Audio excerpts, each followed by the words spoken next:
इस कार्यक्रम के पुण्यार्जक हैं राजगुरु ज्योतिष चमत्कारी विश्वविख्यात पवन जी शास्त्री। समस्या कैसी भी हो, समस्याओं का समाधान एक ही बार में, 100% गारंटी से निवारण। फैमिली प्रॉब्लम, व्यापार बिजनेस में नुकसान, सगाई शादी में रुकावट, फंसे हुए पैसे, डिवोर्स समस्या एवं अन्य समस्याओं के समाधान के लिए एक बार कॉल अवश्य करें। Mobile number 8209931336 9737202129। ब्रांच हैदराबाद एवं मुंबई www.rajguruastrologer.com।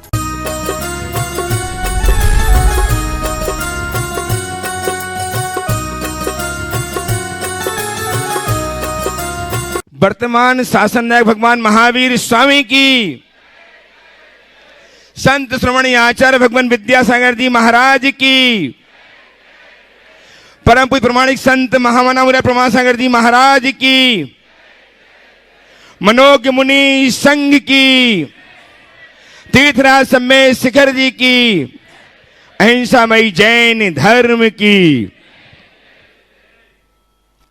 आचार्य भगवान विद्यासागर जी महाराज जगत ज्येष्ठ जगत श्रेष्ठ आचार्य वर्य, जिनके अग्रिम पंक्ति के शिष्य परम पूज्य मुनि प्रमासागर जी महाराज की निश्रा में विराजमान हम सभी भक्तजन एवं प्रमाणिक ऐप निर्माणी चैनल पारस चैनल के माध्यम से अपनी समस्याओं के समाधान, अपनी शंकाओं के समाधान प्राप्त कर रहे सभी सुधी श्रावकों, सम्यक दर्शकों, मैं आप सबका वंदन करता हुआ, अभिनंदन करता हुआ आप सबको संबद्ध करने जा रहा हूं।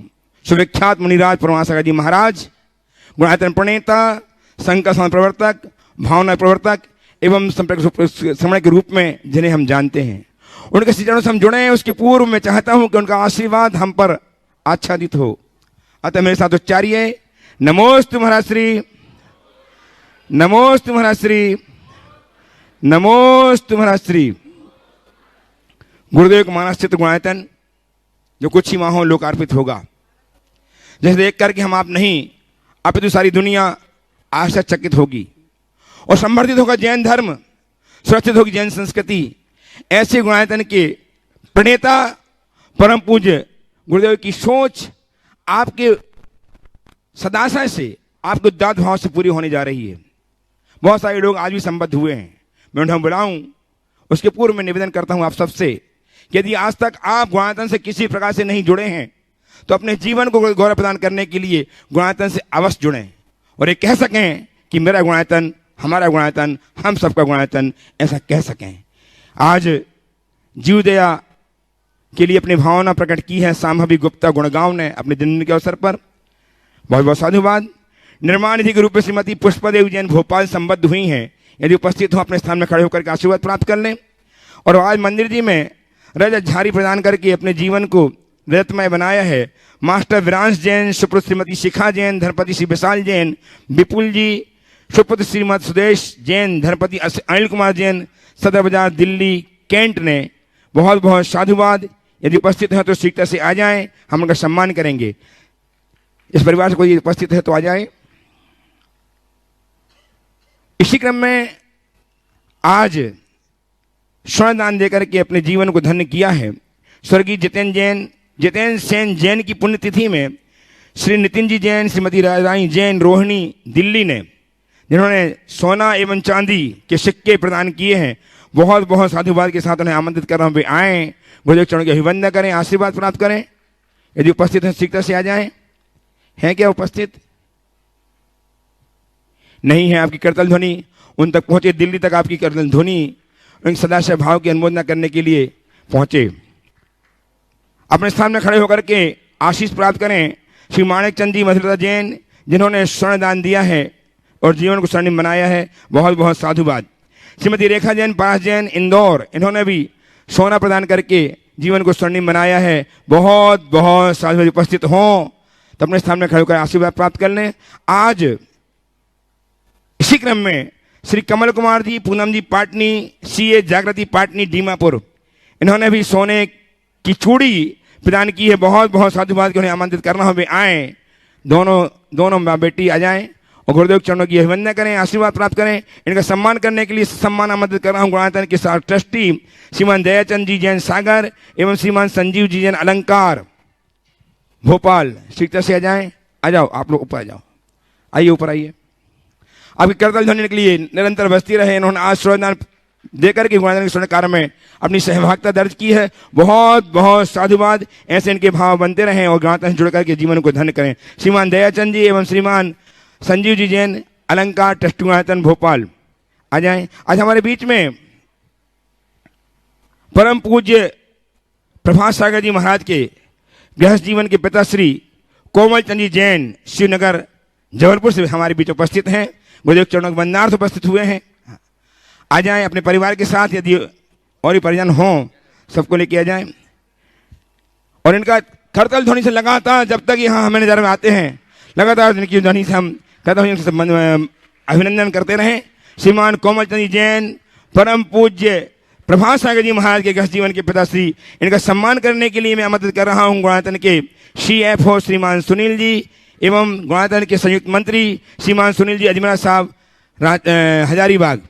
आइए दोनों सम्मान करने के लिए। आपकी करतल ध्वनि सम्मान नृत्य। इसी क्रम में आज अभी सहारनपुर से शशि जी जैन, प्रमोद जी जैन, ट्रेजी वाले, इन्होंने अपने आप को गुणायतन संबद्ध किया है निर्माण निधि के रूप में। बहुत बहुत साधुवाद। यदि हैं तो अपने स्थान में खड़े होकर के आशीर्वाद प्राप्त कर लें।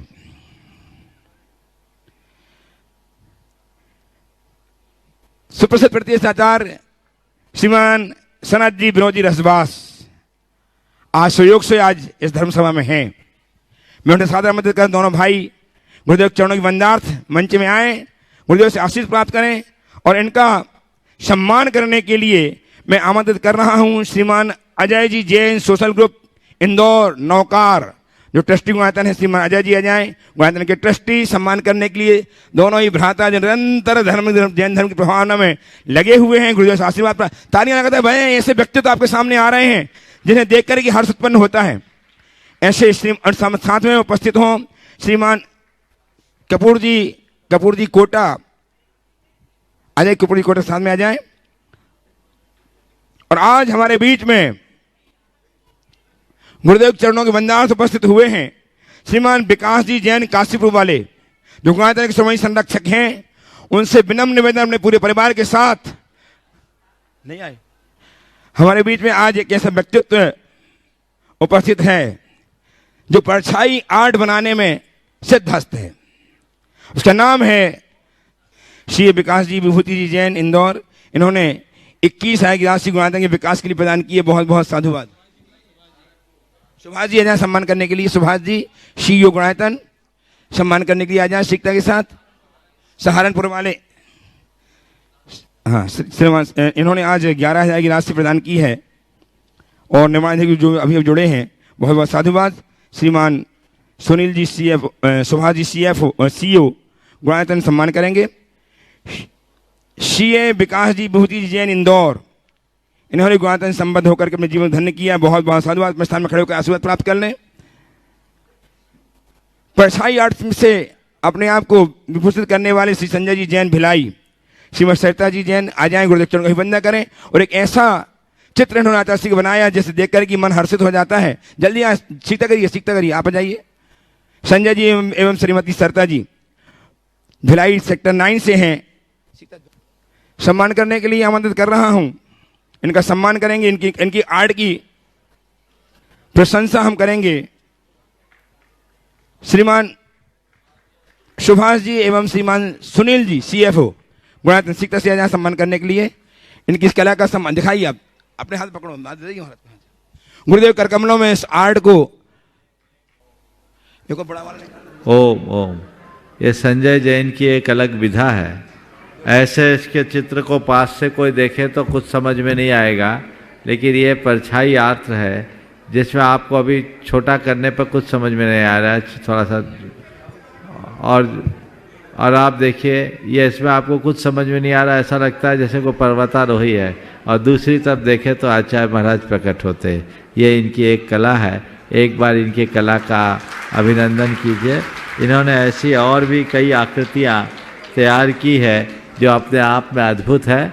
और ये चंद्रगिरी में और ये गुणायतन की आर्ट गैलरी के लिए अपनी ऐसे सारे चित्रों को समर्पित करने का भाव भी रखे हैं। मैंने इनसे कहा और पर्याप्त बना लो ताकि गुणायतन में इनको भविष्य में स्थान दिया जा सके। बहुत बढ़िया। और पहला प्रश्न भी संजय जी करेंगे। संजय जी प्रश्न लगे। ऐसे देखोगे तो सब। हाँ, हाँ इनका भी सम्मान कर ले आओ, सुभाष जी कर देंगे। सुभाष जी सम्मान कीजिएगा। चलो हो गया। हाँ आइए लाओ जल्दी। विकास जी सम्मान कीजिएगा। श्रीमान विकास जी, सीए विकास जी, विभूति जैन इंदौर, इनका सम्मान कर रहे हैं सुभाष जी एवं सुनील जी, सीएफ गुणायतन। आपकी ताली लगातार बजती रहे। चलिए संजय जी प्रश्न प्रस्तुत करें। तैयार हैं श्रीमान विनीत जी जैन सरावगी बेंगलोर। विनीत जी जैन सरावगी बेंगलोर तैयार रहेंगे प्रश्न के लिए। संजय जी प्रश्न कीजिए। महाराज जी, निमित्त हिंसा जो होती है उसका प्रायश्चित कैसे किया जाए? कौन सी हिंसा? निमित्त हिंसा, जैसे अपन कहीं जा रहे हैं और अपनी गाड़ी से किसी जीव की हिंसा हो जाती है। हाँ, अगर आप कहीं भी हिंसा में निमित्त हुए हैं तो गुरुओं के समक्ष जाकर प्रायश्चित लेना चाहिए अलग से। चलिए अगला। विनीत जी सरावगी बेंगलोर उपस्थित हो। प्रणाम गुरुजी। तैयार है ब्रती श्रावक रमेश चंद जी, ब्रती श्रावक इंद्र कुमार जी जैन सहारनपुर वाले। मेरा एक क्वेश्चन है कि अपनी मोक्ष की कामना करते हैं तो ये भी एक बंधन भी है ना, ये जीवन का ये भी एक बंधन है, तो मोक्ष का कामना करना ठीक है क्या? बिल्कुल ठीक है। मोक्ष की कामना करने से मोक्ष नहीं मिलता, मोक्ष का पुरुषार्थ करने से मोक्ष मिलता है। कामनातीत व्यक्ति को ही मुक्ति मिलती है।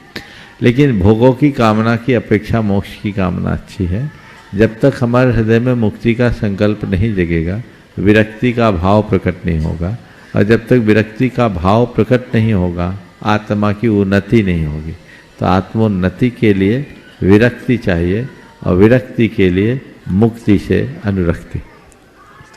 उपस्थित हैं ब्रती श्रावक रमेश चंद जी, ब्रती श्रावक इंद्र कुमार जी के साथ सहारनपुर से। तैयार हैं डॉक्टर कुलदीप जी जैन, बेटी भव्या के साथ शाहदरा दिल्ली। परम पूज्य महाराज जी के चरणों में कोट से नमोस्तु नमोस्तु नमोस्तु। ओम। गुरु, मेरा जिज्ञासा है कि आज के समय में महाव्रती, अनुव्रती व चतुर्थ गुणस्थानवर्ती सभी सम्यक दृष्टि माने जाते हैं, जबकि कहा जाता है कि सम्यक दृष्टि गिने चुने इस काल में होते हैं। इस बात का स्पष्टीकरण। अरे गिने चुने होते हैं, सम्यक दर्शन की दुर्लभता और महिमा को दर्शाने के लिए बताए। लेकिन इसका ये मतलब नहीं कि संसार में जितने हैं साधु, त्यागी, महाव्रती, अनुव्रती सब मिथ्या दृष्टि है। हमें नहीं मालूम, हम मानते गिने चुने होते होंगे, लेकिन गिने चुनों में मेरा नंबर है, बाकी का मुझे नहीं पता। मैं सम्यक दृष्टि हूँ, ये भाव अपने अंदर देगा। और सम्यक तो चित्त क्रियाओं में दृढ़ता रखो, जिससे जीवन का पथ प्रशस्त। धन्यवाद। आइए डॉक्टर कुलदीप जी बेटी भव्या के साथ। तो तैयार हैं समकित जी भंडारी इंदौर से, नौकार ग्रुप के साथ। गुरुवर, मेरा ये सवाल था कि जैसे हम जैन धर्म में पैदा हुए हैं तो हम इसे बहुत सौभाग्यशाली मानते हैं, लेकिन सारे धर्मों के अपने अपने लोग मतलब अपने धर्म को उचित मानते हैं, तो हम असली में कैसे पता चलाएं कि कौन उचित है असली में और कौन अनुचित है? बहुत सुंदर सवाल। देखो, ये बात तो सही है कि जो जिस परंपरा में जन्मा है उसे वो उचित मानेगा, श्रेष्ठ मानेगा। लेकिन मैं तुमसे कुछ सवाल करता हूं। आज तुम जिस कुल में जन्मी हो,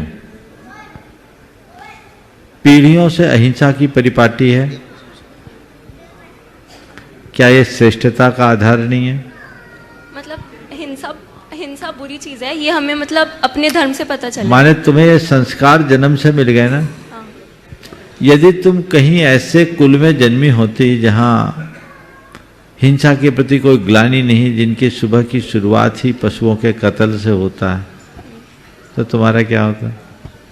मतलब पर्सनली तो मेरे को ये बिल्कुल पसंद नहीं है, लेकिन अगर उस जन्म मैं जो बात कर रहा हूं सुनो एक एक करके। ये हमारी श्रेष्ठता का पहला आधार है, क्योंकि अहिंसा हमारे जीवन को श्रेष्ठ बनाती है।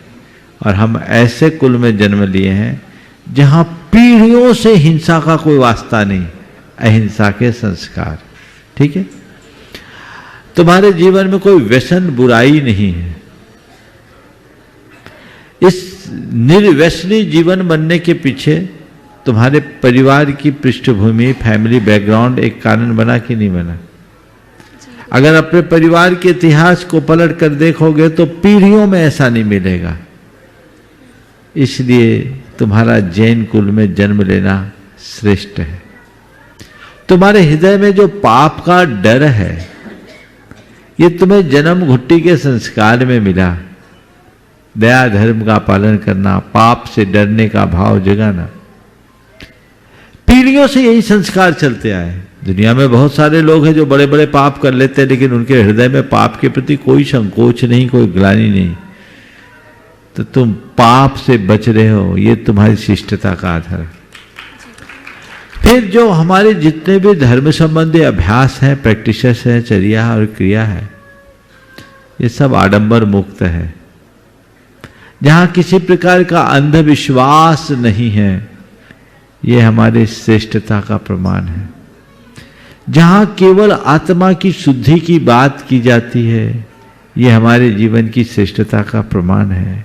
जहां स्वस्थ, सहज, शांत और संतुलित जीवन शैली की व्यवस्था है, ये हमारी श्रेष्ठता का आधार है। तो ये जो हमारे आचार को, विचार को, व्यवहार को, व्यापार को विशुद्ध बना दे, जो हमारे आहार को शुद्ध कर दे, वो जैन धर्म है। इसलिए सर्वश्रेष्ठ है। समझ गए? इसलिए इसका गौरव होना चाहिए। इसे समझो कि इस धरती, खड़े रहो एक मिनट, मैं इस धरती के उन भाग्यशाली लोगों में शुमार हूं जो मनुष्य जीवन को पाकर उसको सफल बनाने में समर्थ है। ये चीज समझ। उपस्थित हुए समकी जी भंडारी इंदौर से नौकार ग्रुप के साथ, और तैयार हैं प्रतिष्ठाचार्य श्रीमान सनत जी विनोद जी रजवास। नमोस्तु महाराज जी। मैं जैन सोशल ग्रुप नवकार इंदौर के 150 यात्रियों के साथ में आपको नमन करता हूं, और आज हम सभी को ये मौका मिला कि आपके दर्शन कर सकें। रोज टीवी में हम आपको जरूर देखते हैं, आज पहली बार आपके दर्शन करने का मौका मिला, बहुत बहुत धन्यवाद। हमारा एक प्रश्न है कि जो जैन धर्म है उसके अंदर आज की जो पहचान हमारी बन गई है कि जो जमीकंद नहीं खाता है, जो रात्रि भोजन नहीं करता है, वो जैन है, ऐसा निषेध धर्म के रूप में हमारी पहचान बनती जा रही है। तो हमारे आहार में, हमारे आचरण में हम ऐसा क्या करें कि जिससे हमारी पहचान और भी जो हमारी महावीर भगवान के जो सिद्धांत हैं उनकी तरह से हो। बहुत अच्छा सवाल आपने उपस्थित किया है। जैन धर्म का संबंध वर्जनाओं से नहीं है। जैन धर्म का संबंध अगर देखा जाए तो पूरी तरह विधायक है। मुझसे पूछो तो मैं कहूँगा जैन धर्म क्या है, जो जियो और जीने दो का संदेश देता है, वो जैन धर्म। हम यदि किसी चीज का निषेध करते हैं तो वह भी जियो और जीने दो के सिद्धांत को आत्मसात करने के लिए करते हैं। जैन धर्म केवल स्वहित की बात नहीं करता, जैन धर्म सर्वहित की बात करता है। स्वहित के साथ सर्वहित की बात करने वाला धर्म जैन धर्म है। जो हर आत्मा में परमात्मा का उद्घोष करने वाला है, वह जैन धर्म है। जो प्राणी मात्र के कल्याण की भावना रखता है, वो जैन धर्म है। जो मानवीय मूल्यों की पूर्ण प्रतिष्ठा करता है, वह जैन धर्म है। जिस धर्म में क्षमा, मृदुता, रुजुता, सरलता, शौच, पवित्रता जैसे उदात्त जीवन मूल्यों की पूजा होती है और उस पूजा को महापर्व के रूप में मनाया जाता है, वो जैन धर्म है। जो प्राणी मात्र के प्रति मैत्री, प्रमोद, करुणा और माध्यस्थ भावना की प्रेरणा देता है, वो जैन धर्म है। जैन धर्म के मूलभूत तत्वों को रखो, केवल ऊपर के रिचुअल को मत देखो, अंदर के स्पिरिचुअल को पकड़ने की कोशिश करो। जैन धर्म ही एक ऐसा धर्म है जो सारे प्राणी मात्र का कल्याण कर सकता है, पूरी मानव जाति का उत्थान कर सकता है, समग्र विश्व के उत्थान का रास्ता बताता है, वो जैन धर्म है। इसलिए हम जैन धर्म की विधायक विवेचना करें, नकारात्मक नहीं। शैलेश जी, मोना जी जैन के नेतृत्व में ये पूरा जैन सोशल ग्रुप नवकार आपके दर्शन के लिए पधारा है इंदौर से। नमोस्तु महाराज। बहुत बहुत आशीर्वाद। आइए प्रतिष्ठाचार सुप्रसिद्ध प्रतिष्ठाचार श्रीमान विनोद जी सनत जी जैन रजवास से, और तैयार हैं श्रीमान आरसी जैन पार्श्व बिहार दिल्ली। हे स्वामी नमोस्तु। हे मुनिवर, आज वर्तमान में हम देखते हैं कि अलग अलग क्षेत्रों में अलग अलग ड्रेस कोड होता है, चाहे वो विद्यार्थियों का हो, पूजन में इंद्रों का हो, घर में हो, परिवार में हो, कोई सामाजिक मंच हो, राजनीतिक मंच हो, तो ये बाहर के देश का, परिवेश का भावों से कोई संबंध है क्या? देखिए, ड्रेस का अपना अपना प्रभाव है। जैन धर्म में आगे देखो तो ड्रेस ही खत्म हो गई। बोलो, आप लोग ड्रेस वाले हो, आप लोग एड्रेस वाले हो, हमारी न ड्रेस है न एड्रेस है, इसीलिए तो समझ गए। फिर भी हमारे भावों पर हमारे पहनावे का असर होता है, और अपने परिधान हमेशा ऐसे रखने चाहिए जिसमें आपकी संस्कृति दिखे, आपकी सभ्यता दिखे। भाषा, भूषा, भोजन और भैषज, ये सब देशी होना चाहिए। भैषज यानी औषधि, समझ गया। आप लोगों के लिए बोल रहा हूं। ये सब अगर देशी होगी तो आपकी संस्कृति दिखेगी। दुर्भाग्य है कि इस बदलते दौर में ये सब चीजें बदलने लगी हैं, और इसका दुष्परिणाम ये निकल रहा है कि लोग अपनी संस्कृति से विमुख होते जा रहे हैं। हमें अपनी सांस्कृतिक परंपरा का ध्यान रखना चाहिए। किसे क्या पहनना है ये उसकी खुद की चॉइस है, मैं उसके लिए कोई निर्णयात्मक बात नहीं कहूंगा, लेकिन एक सलाह जरूर दूंगा, क्या पहनना है ये तुम बाद में सोचना, क्यों पहनना है ये पहले सोचो। क्या बात है, क्या बात है। अगर आपको ये पता है कि क्यों पहनना है तो तन ढांकने को पहन रहे हो कि तन दिखाने को, तुमको फैसला करना है। जय हो। अगर तन ढांकने को पहन रहे हो तो अपने पहनाव को अपने हिसाब का रखो, और तन दिखाना है तो पहनने की भी जरूरत नहीं है। वाह, क्या बात है। फिर तो आपके ऊपर। हमारा उद्देश्य क्या है ये समझ अगर अंदर आ जाए तो फिर कुछ कहने की जरूरत नहीं रही। नमस्ते भगवान, नमस्ते। उपस्थित श्रीमान आरसी जैन साहब पार्श्व विभाग दिल्ली से, और तैयार हैं सीए सुश्री जागृति मातुश्री पूनम जी के साथ डीमापुर से। नमस्ते भगवान, नमस्ते नमस्ते। मेरा प्रश्न है महाराज, हम अपने भगवान की मूर्तियों को पंच कल्याण करवाकर दूसरे प्रदेशों में ले जाकर बाय एयर, फिर से बोलो, बाय कार, फिर से बोलिए, माइक मुंह पे लगा के फिर से बोलिए।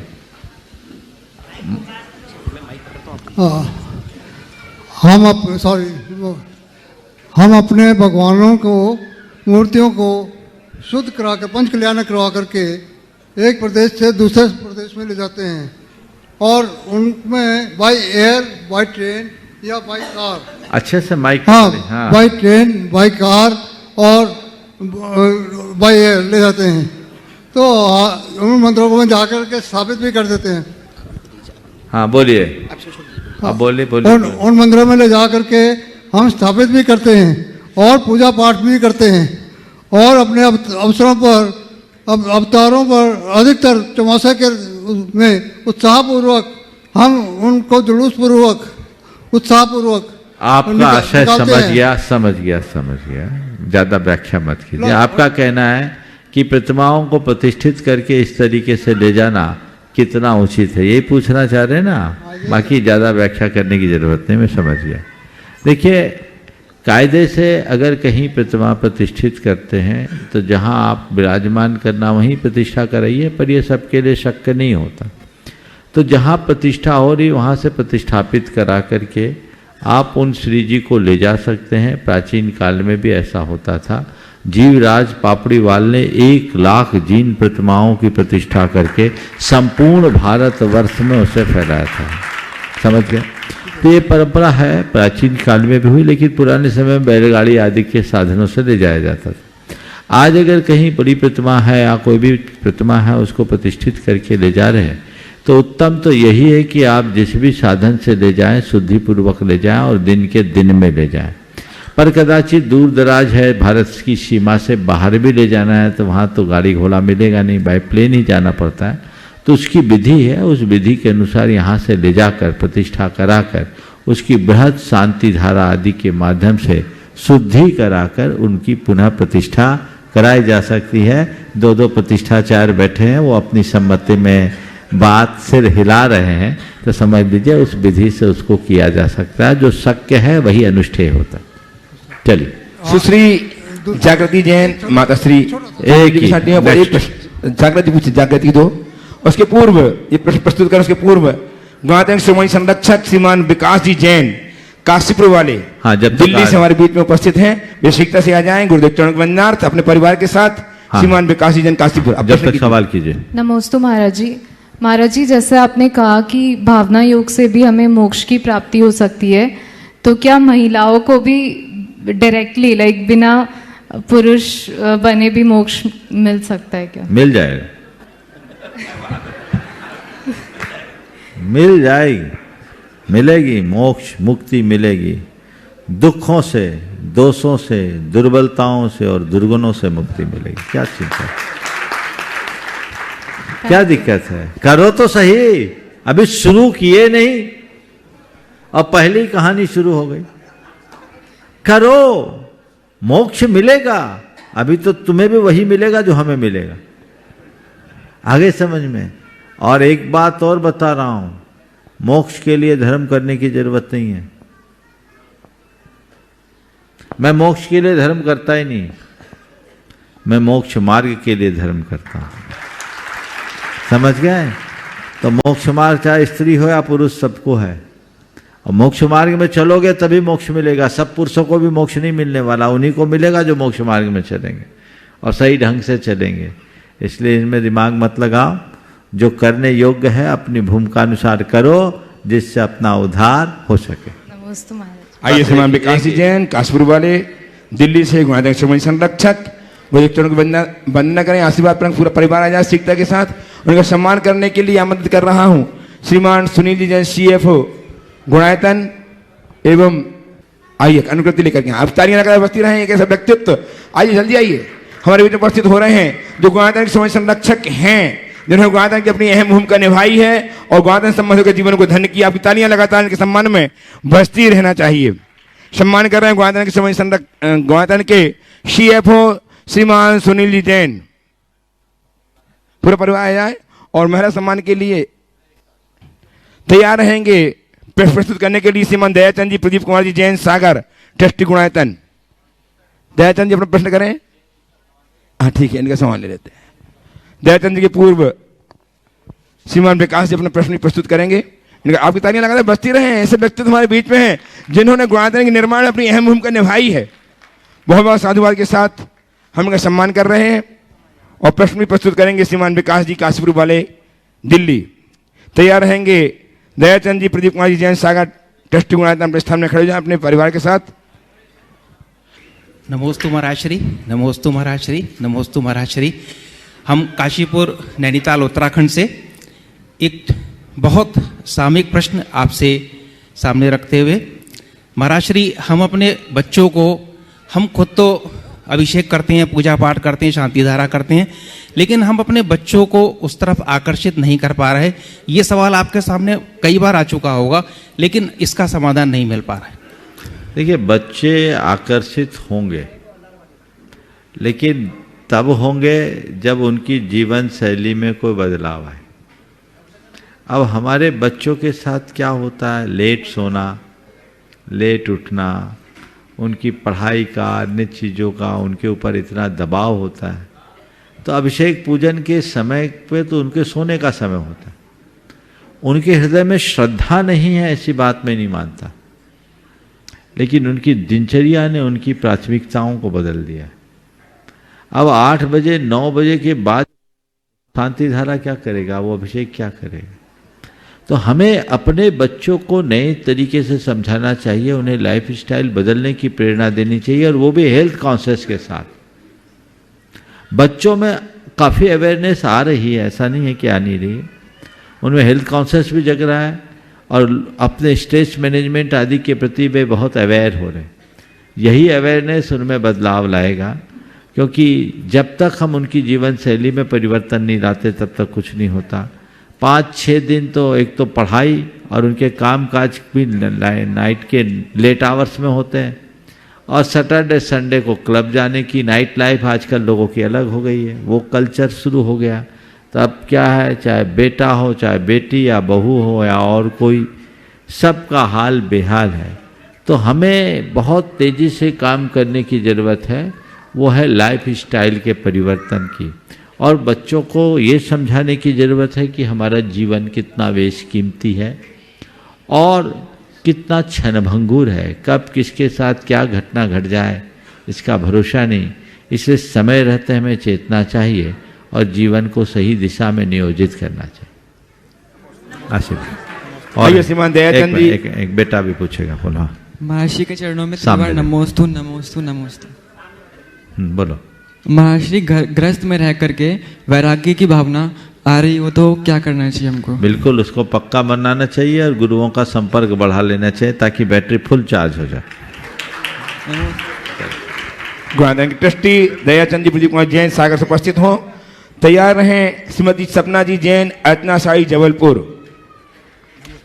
संजीव जैन अलंकार भोपाल के साथ ट्रस्टी गुणायतन। बोलिए दयाचंद जी। नमोस्तु गुरुवार, नमोस्तु गुरुवार, नमोस्तु गुरुवार। नमोस्तु महाराज श्री। मेरा प्रश्न ये है कि निश्चय सम्यक ज्ञान, निश्चय सम्यक दर्शन क्या है? निश्चय सम्यक दर्शन क्या है? क्या है? जिसकी श्रद्धा की उसकी अनुभूति का नाम निश्चय सम्यक दर्शन है, जो बीतरागी मुनियों को होता है। समझ गया? नमोस्तु महाराज। उपस्थित हों श्रीमती सपना जी जैन। एक मिनट, दयाचंद जी बोल रहे, आपका भी है, बोलिए जल्दी से। नमोस्तु गुरुवार। हमारे यहाँ मंदिर जी में हमेशा 2 शांति धारा होती हैं। मेरी शंका ये है गुरुदेव, क्या अगर एक दिन के लिए जिन लोगों के लिए जिनकी गुंजाइश नहीं है उनको एक दिन शांति धारा करने की अनुमति दे सकते क्या? रोज दे सकते हैं, एक दिन क्यों? उसका एक तरीका है। तुमने शांति धारा की बोली ली, कलश उसको पकड़ा दो कि भैया तू कर ले, बोली तो मैं ले लिया, क्या फर्क पड़ता है? उदारता कर ले, तुम भी करोगे शांति मेरी हो जाएगी, तुम्हारी शांति होगी तो मेरी शांति और जल्दी हो जाए। ऐसी उदारता भी रख सकते हैं कि नहीं रख सकते? मंदिर की व्यवस्था भी बन जाए और लोगों को अवसर भी मिल जाए। नमस्ते। उपस्थित हों श्रीमती सपना जी जैन अर्चना साई जबलपुर, संजीव जी अलंकार भोपाल के साथ। तैयार रहें प्रोफेसर ज्योति मनोज जी कासलीवाल हथनूर संभाजी नगर। ओम अपने स्थान में खड़े हो जाएं हथनूर से। नमोस्तु महाराज जी, मेरा नाम आकांक्षा जैन है। मैं देखती हूँ कि आजकल छोटे बच्चों में ही, चाहे हमारे बच्चे हो, बहुत आक्रामकता होती है नेचर में। उसको हम कम करते हैं कोशिश करने की, लेकिन जब वो गुस्सा करते हैं हम भी गुस्से में बहुत नेगेटिव शब्द बोलते हैं। तो क्या हम उनको पॉजिटिव शब्द बोल के उनको, जैसे भावना, आप भावना योग बताते हैं, वो गुस्सा करता है तो हम बोले मुझे शांत रहना है, शांत रहना है, इसका असर पड़ता है? क्या ये तरीका सही है? इसकी जड़ में जाइए। ये बात बिल्कुल सही है कि बच्चों में आक्रामकता बढ़ी है, और बुरा मत मानना। एक अध्ययन ये बताता है कि आजकल की महिलाएं भी बड़ी आक्रामक हो गई। बुरा लगेगा, और ये तो हम अनुभव की भी बात बताते हैं। बता दूं? हाँ, हमारे ब्रह्मचारी लोग और जो हमारी सेवा में रहते हैं ना, खासकर आहार के टाइम में, वो बताते हैं महाराज पुरुष बड़े आसानी से नियंत्रित हो जाते हैं, महिलाएं बड़ी। अब आगे नहीं बोलूँगा। तो ये कहीं ना कहीं आप सबकी टेंडेंसी को प्रकट करता है। हर कोई नहीं होते, लेकिन बहुलता से ये आक्रामकता दिखने लगी। इसके कारण में जाना चाहिए।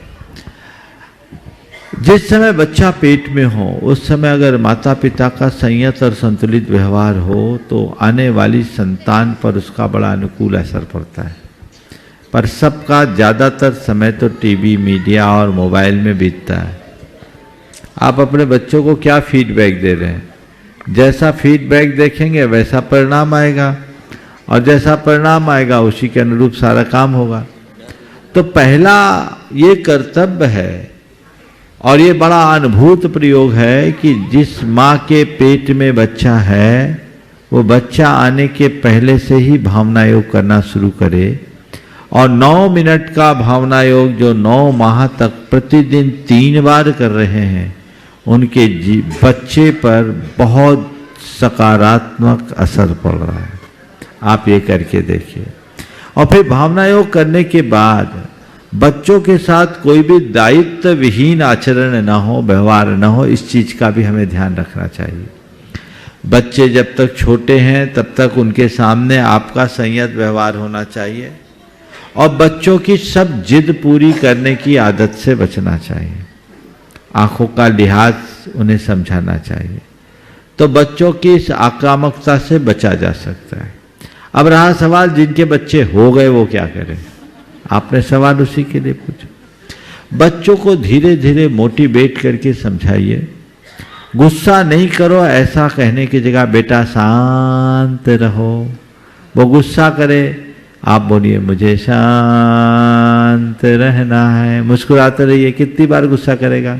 मुझे शांत रहना है। और उसके गुस्से से अप्रभावित रहने की क्षमता विकसित कीजिए। कोई प्रतिक्रिया मत दीजिए। जो भी प्रतिक्रिया है वो सकारात्मक प्रतिक्रिया दीजिए। धीरे धीरे बच्चे की समझ भी विकसित होगी और वो शांत रहने का अभ्यासी बन सके। उपस्थित हो प्रोफेसर ज्योति जी, मनोज जी जैन, कासलीवाल, हथनूर, संभाजी नगर। तैयार हैं श्रीमान विनोद कुमार जी जैन, हेलो, पार्ट्स बिहार, दिल्ली। प्रतिभा स्थली जबलपुर श्वेता दीदी की ओर से नमोस्तु। मालेगांव एवं हथनूर समाज की ओर से नमोस्तु। महाराज श्री, हजारों साल पहले हमारे आचार्य श्री उमा स्वामी जी ने तत्वार्थ सूत्र में एटम की, अणु की डेफिनेशन दी गई है।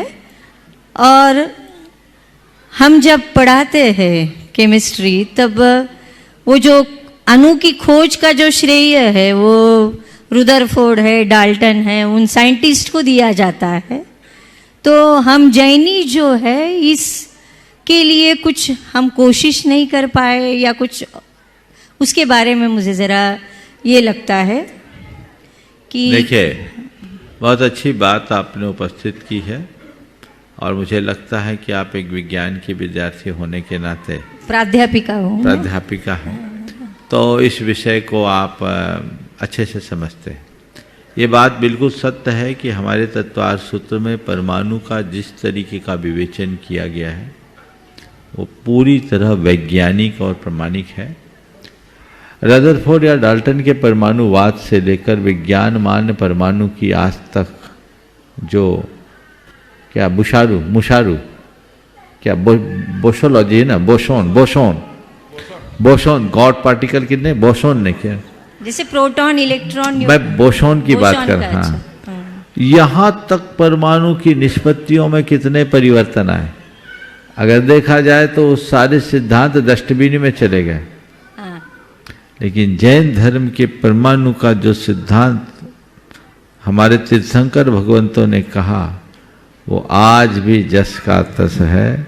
जैन धर्म में परमाणु के स्वरूप के रूप में परमाणु को पुद्गल की उस मूल कण के रूप में स्वीकार किया गया जो उसकी अंतिम और अविभाज्य इकाई हो, जिसमें और कोई भेद, विभाग या कण की कोई संभावना न हो।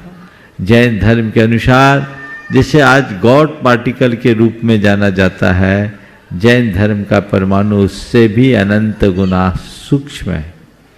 और जिस तरीके के परमाणु के सिद्धांत की बात हमारे तत्वार्थ सूत्र में विवेचित की गई है, जिसे आज विज्ञानियों के द्वारा विवेचित किया जाता है, उसका मूल आधार जैन धर्म में मिलता है। यह हम लोगों की तरफ से कुछ कमी रही कि हमने उसे विश्व पटल पर स्थापित नहीं किया, और दूसरा कुछ सांप्रदायिक अभिनिवेश ऐसा रहा कि हमारी बातों को लोगों ने उस तरीके से व्याख्यायित नहीं किया।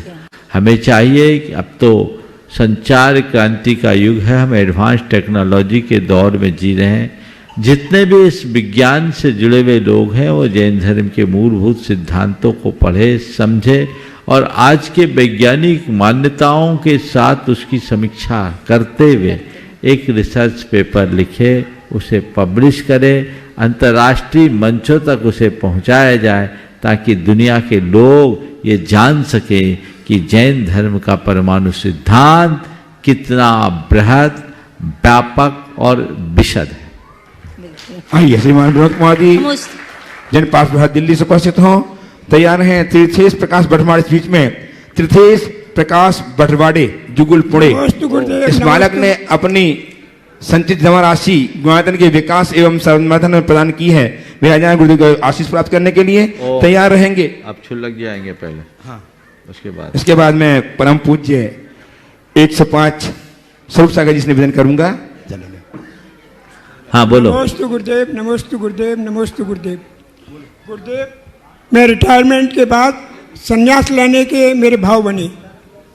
मैं संतों और मुनियों के सानिध्य में कुछ समय तक रहा और आता जाता रहा। फिर अचानक एक दिन मुझे हार्ट अटैक पड़ गया और मेरे स्टंट पड़ गए। फिर भी मैं आगे बढ़ता रहा, परंतु कुछ साल बाद फिर मुझे दोबारा हार्ट अटैक हुआ और मैं इतना परेशान हो गया कि मेरा शरीर बहुत कमज़ोर हो गया। मुझसे चलने फिरने में भी मुझे दिक्कत आने लगी। मैं उठ बैठ नहीं सकता था और मैं मानसिक रूप से तो बहुत स्ट्रांग हूँ, मुझे कोई दिक्कत नहीं है, लेकिन शारीरिक रूप से मैं बहुत कमज़ोर हूँ। मैं अब निराश हो चुका हूँ। गुरुदेव, मेरे ऐसे कौन से अशुभ कर्म रहे कि ऐसा हो गया? क्या मैं ठीक हो सकता हूँ और सन्यासी बन सकता हूँ? देखिए, आपके जो भाव है बहुत उत्तम है। कर्म का उदय आया तो साधु के लिए भी हार्ट अटैक आ सकता है, कोई बड़ी चीज़ नहीं, इसलिए घबराइए नहीं। और हार्ट अटैक तो एक साधारण सी बीमारी हो गई। आप हार्ट अटैक आया, हार्ट फेल थोड़ी हुआ, अभी जिंदा होना क्यों सोचते हो? चल रहा हूँ, फैल रहा हूँ, बोल रहा हूँ, बता रहा हूँ, तो मैं बीमार कहाँ हूँ? मैं स्वस्थ हूँ। रोज भावना भाव, मैं स्वस्थ हूँ, मैं मस्त हूँ। मैं आपका भावना रोजाना पढ़ता हूँ। आपका नहीं, भावना योग आप सबका है। किसका? भावना योग डेली पढ़ता हूँ मैं। बिल्कुल पढ़ना नहीं है, करना है। आप मंगल भावना पढ़ोगे, उसका नाम भावना योग नहीं है। वो भी पढ़ता हूँ मैं। वो भावना योग नहीं है। पूरा 45 मिनट का सेशन कीजिए, मेरे वाक्यों को दोहराइए, उसे सुनकर जो भावना योग की विधि उसके अनुरूप कीजिए, तब भावना योग का वह असर पड़ेगा और आप में दोहरी ताकत आएगी। जो आपका लक्ष्य है उसे और बढ़ाना चाहिए। आपको तो अब अपना बैराग और बढ़ाना चाहिए, क्योंकि 2 बार थ्रेट आ चुकी, 2 घंटी बज गई, तीसरे का ठिकाना नहीं। इसलिए घंटी बजने के पहले अपना सामान समेट लो, आगे बढ़ने का लक्ष्य बनाओ। क्या पता कब क्या हो जाए। और अपने आप को बीमार मत मानो। बीमार तन के 100 इलाज हैं, बीमार मानसिकता का कोई इलाज नहीं। तो अपनी मानसिकता को बीमार होने से बचाइए, जिससे जीवन का पथ प्रशस्त हो। तीर्थेश प्रकाश भटवाड़े बसवाड़े जुगुल पुणे, इन्होंने अपनी संचित राशि गुणायतन के निर्माण एवं विकास में प्रदान की है। इस बालक के लिए बहुत बहुत साधुवाद। रख दो बेटे, यहाँ रख दो और आशीर्वाद दो। सुनील जी ले लें। हाँ सुनील जी हैं, सुनील जी आ जाइए। सुनील जी को के हाथों में सौंपें और आशीर्वाद दें। दो बेटा वहाँ दे दो, वहाँ सुनील जी पीछे। नमस्ते। चलिए, और मैं परम पूज्य 105 स्वरूप सागर जी महाराज के चरणों में इच्छामी निवेदन करता हुआ निवेदन कर रहा हूँ। महाश्री संघ के साथियों के माध्यम से इस कार्यक्रम को प्रदान कीजिएगा। इच्छामी इच्छामी इच्छामी।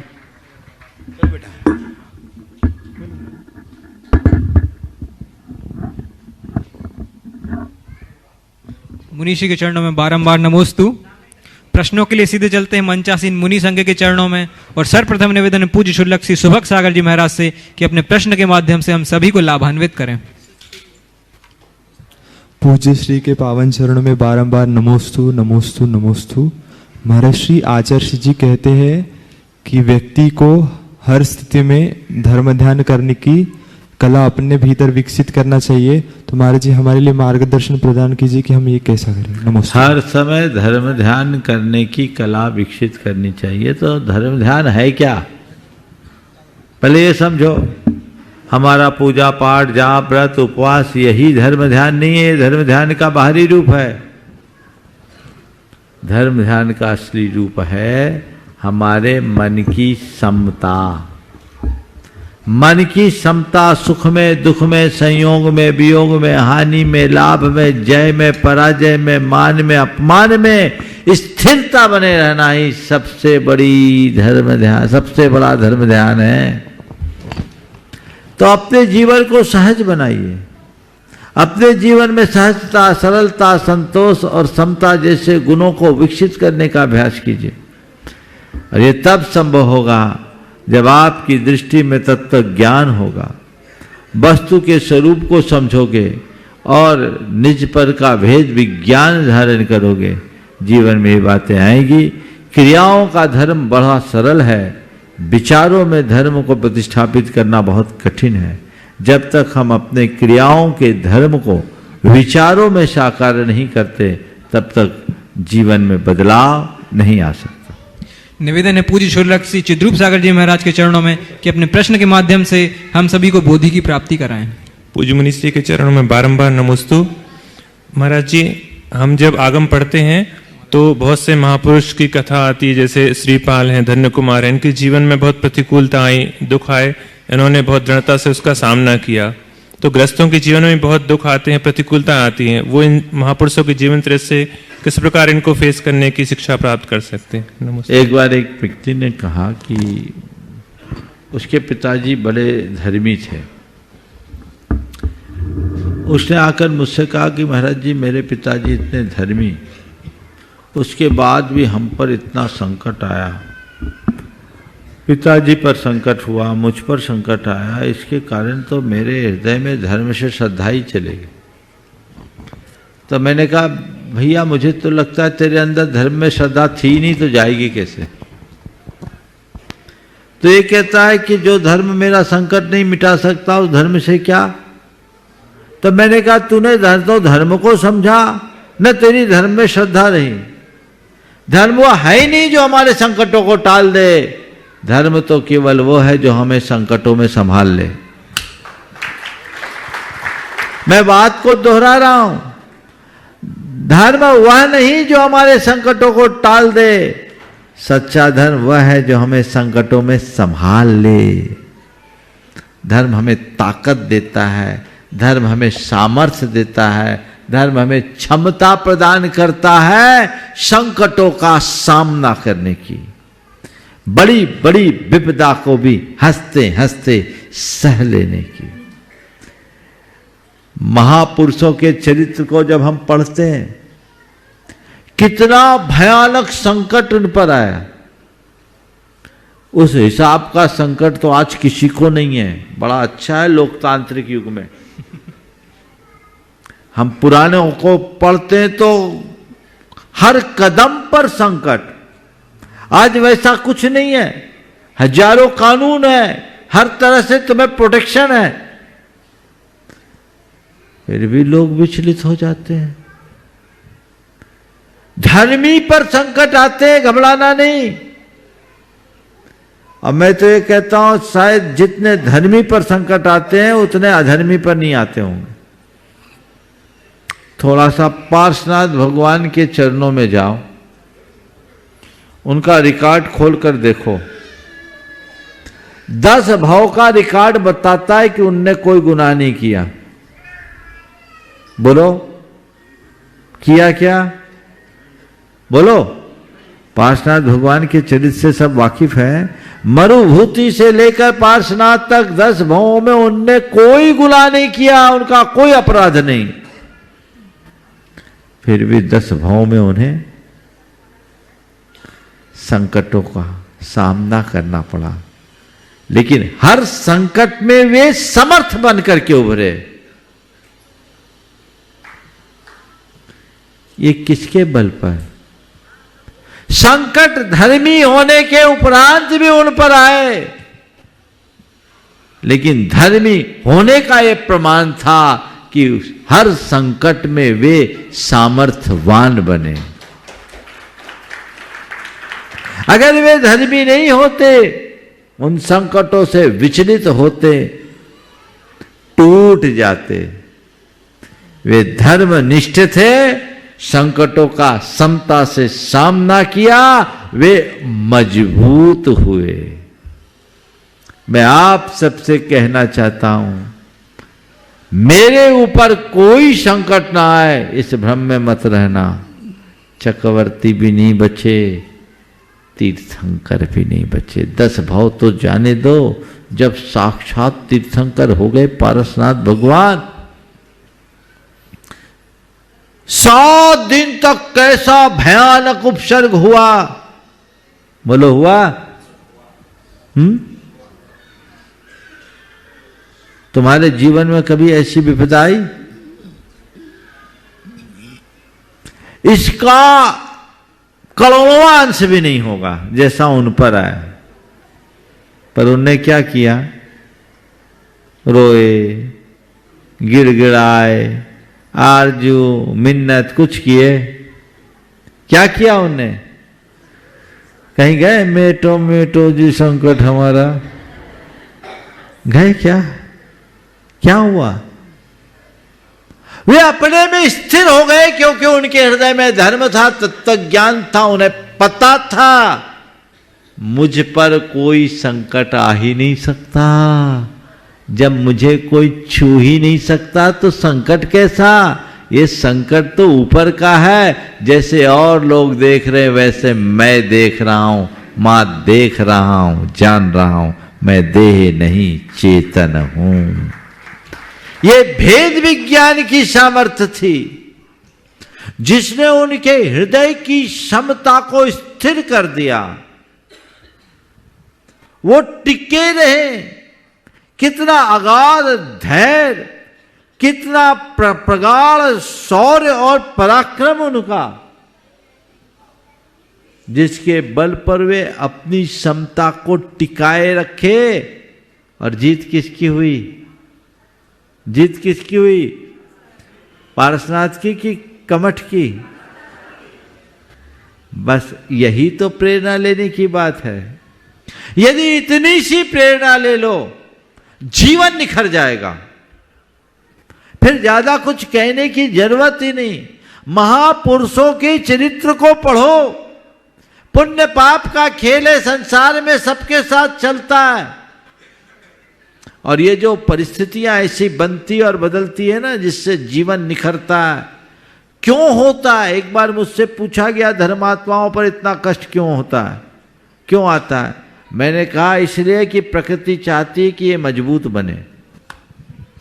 जिस पेड़ को आंधी पानी का सामना करने का अवसर नहीं होता वो ज्यादा दिन टिक नहीं पाता। गमले के गुलाब में और बगिया के गुलाब में बड़ा अंतर होता है। गमला का पौधा बहुत जल्दी सूखता है। अपने जीवन को गमले के पौधे की तरह नहीं, वन के पेड़ की तरह बनाओ। खिलने दो, खुलने दो। प्रकृति तुम्हारे साथ ऐसा चाहती, तुम्हारी नियति तुम्हें मजबूत बनाने के लिए तुम्हारे सामने प्रतिकूल संयोग देती है। और अपनी धर्म निष्ठा के बल पर उनका सामना करोगे तो निखरोगे। हमने बचपन में कहावत सुनी है, गुलाब को जितना कुतरा जाता है गुलाब उतना अधिक खिलता है ना। हम जब राजस्थान में थे तो उधर सर्दियों में बिहार हुआ। केर सांगरी के बड़े पेड़ और सब पेड़ों को दिसंबर जनवरी के एंड में कुतर दिए जाते, छांट देते, एकदम टहनियाँ सब छांट दे, बस तने बचे रहते। मैंने लोगों से पूछा ऐसा क्यों करते हैं? बोले महाराज इसको जितना कुतरते हैं ना उतना ये बढ़ता है। और अभी इनमें थोड़े दिन बाद अप्रैल मई में केर सांगरी आएगी। तो मैंने कहा शायद प्रकृति भी मनुष्य को इसीलिए प्रतिकूल संयोगों से कुतरती है ताकि वो निखर सके और अच्छा बन सके। मजबूत बनाइए अपने आप को, पहले के भांति और स्ट्रांग बनिए। और आत्मश्रद्धान यदि पक्का है तो तुम्हें कोई हिला नहीं सकता। जिसका श्रद्धान कच्चा है उसको कोई बचा नहीं सकता। तो धर्म संकटों को टालता नहीं, संकटों में संभालता है। इसलिए अपने आप को संभाले रखना चाहते हो, धर्म से जुड़े रहो। निवेदन है पूज्य शुल्लक समादर सागर जी महाराज से कि हमारी ज्ञान वृद्धि हेतु अपना प्रश्न प्रेषित करें। उन्हें चरणों में नमोस्तु। महाराज जीवन जीने के लिए तीन चीज़ों की आवश्यकता पड़ती है, आवास, भोजन और वस्त्र। लेकिन इनको छोड़ते समय दुख होता है, देते समय भी दुख होता है, और ना छोड़े तो भी दुख होता है। तो इसके बाद एक सदगृहस्थ अपने आत्मकल्याण के लिए अंत में समाधि मरण हो, इसके लिए जीवन यापन किस प्रकार करे? नमोस्तु महाराज जी। आवास, भोजन, वस्त्र जीवन की आवश्यकता है, अनिवार्यता नहीं। बस इतनी बात सोच लो। आवश्यकता है, जितनी आवश्यकता उतने में काम चला। इनको छोड़ने की बात नहीं की गई, लेकिन इनमें संसक्त होना ठीक बात नहीं है। आवास चाहिए तो आवास चुन लो, पर कितना आवास? आवास रहने के लिए है, इसलिए आवास में रहो। पूरा जीवन आवास बनाने में न निकालो। भोजन जीने के लिए है तो भोजन के लिए, रोटी कमाने के लिए कमाओ, लेकिन रोटी खाने का वक्त निकालो। कमाने में इतने पागल मत हो जाओ कि खाने का वक्त ही न मिले। वस्त्र चाहिए तो जितने वस्त्र चाहिए उतने जोड़ लो, केवल अलमारियों को भरने की चेष्टा मत करो। अगर ये चीज़ें हमारी समझ में आ जाए तो फिर कोई दुविधाएं शेष नहीं रहती। मनुष्य के साथ सबसे बड़ी विडंबना यही है कि वह जीवन की वास्तविकताओं को ठीक तरीके से समझता नहीं और मोह मूर्छा में उलझ करके रह जाता है, जिससे जीवन की प्रगति वहीं रुक जाती है। समय हो गया, यहीं पर विराम। बोलिए परम पूज आचार्य गुरुवर श्री विद्यासागर। जय जय जय।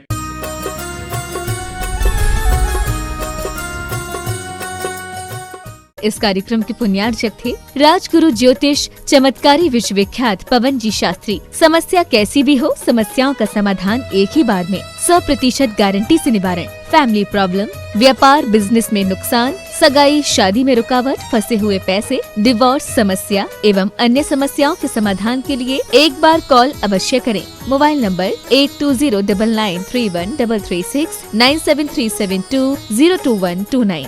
ब्रांच हैदराबाद एवं मुंबई www.rajguruastrologer.com।